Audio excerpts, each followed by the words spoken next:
Welcome to Father Al's favorite story number 11. The title of this story is Something for Stevie. It's told by Dan Anderson, the owner of a truck stop. And the story was published in Stories from a Faithful Heart by Alice Gray.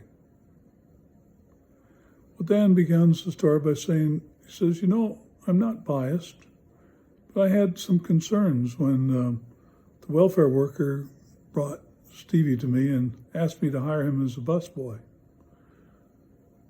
I thought about it for a moment and said, well, I know my truck drivers won't care. What they care about is if the food is hot and the pies are fresh. I have some customers that might be uncomfortable, but decided to give it a try, and I would watch Stevie for a while.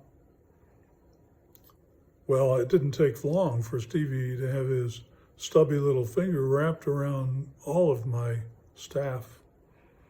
And soon all the truckers began to adopt him as the truck shop diner mascot. He was really diligent about what he did. He paid great attention to cleaning the tables. He made sure that the salt and pepper shakers were exactly in the right place and the silverware was set up right. The only problem was Stevie tended to hover over people while they were still eating, kind of waiting until they finished so he could scoop up their dishes and clean the table. He was very diligent, great worker, wonderful attitude. Well, last August, it was a gloomy day because Stevie wasn't at work for the first time in 3 years. He was off to Mayo Clinic in Rochester to have heart valve replacement. Social worker says it's not uncommon for Down syndrome persons to have heart difficulties. And Stevie, at age 21, she says it was not unexpected. Well, a bit later, word came through that Stevie had come out of surgery and was doing fine. And Franny, my lead waitress, she let out a war whoop and was dancing down the aisles. And Bellringer, one of the truckers, says, "Hey, Franny, what's that all about?" And she explained that he had had surgery and he was out of it. And then she also said, "But I don't know how and his mom are going to handle those bills." Bellringer got a gleam in his eye as she moved on to do some other tables. Well, after the morning rush, Franny came into my office with some napkins, folded napkins. And she says, "Well, looky here. Here's some Bellringer's table. Him and his other guys, they took a napkin and they wrote something for Stevie, and out fell two $10 bills. And she says, oh, Tony Pete at another table left this in the napkin, and out ran two $50 bills. And she got a little gleam in her eye and a little moisture in her eyes and says, oh, those truckers of mine. Well, 3 months had passed now, and it was Thanksgiving Day. And Stevie now had been cleared. The exact number of days that he needed to be cleared, doctor said he could go back to work. It turned out it happened to be Thanksgiving Day, and Stevie didn't care. He wanted to go back to work. In fact, he called 11 times the week before to make sure we knew he was coming. And so I told him, well, I want you to bring your mother with you. And so we went and met them in the parking lot when they arrived, and I escorted Stevie and his mother into the diner. Well, Stevie had a big smile on his face. He started to make a beeline for the back room to get his apron, and I stopped him and says, no.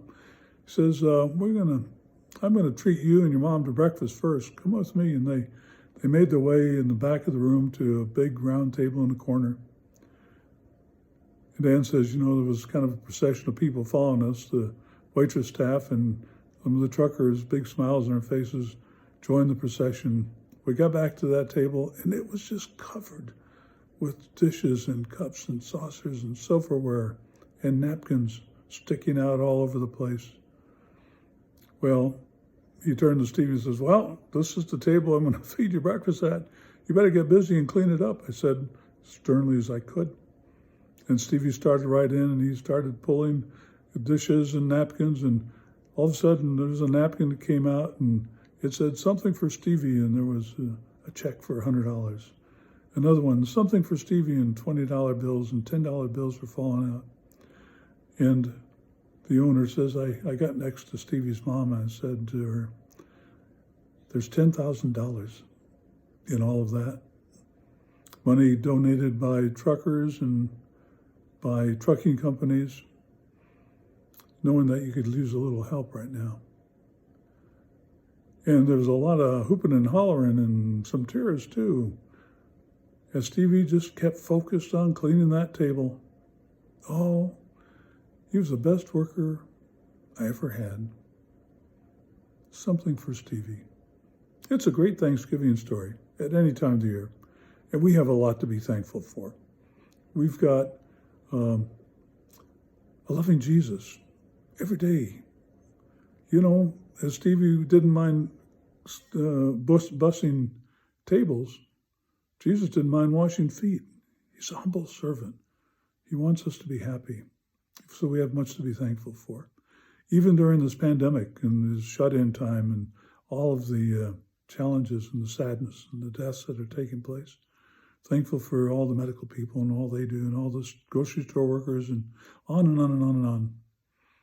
Well, my hope is that each one of us, after this story is over, can sit back and take some time. We have time on our hands to really be thankful. Think about all of the things that have happened in our lives for which we are grateful, the people, the events, and give thanks mostly to God. God bless you.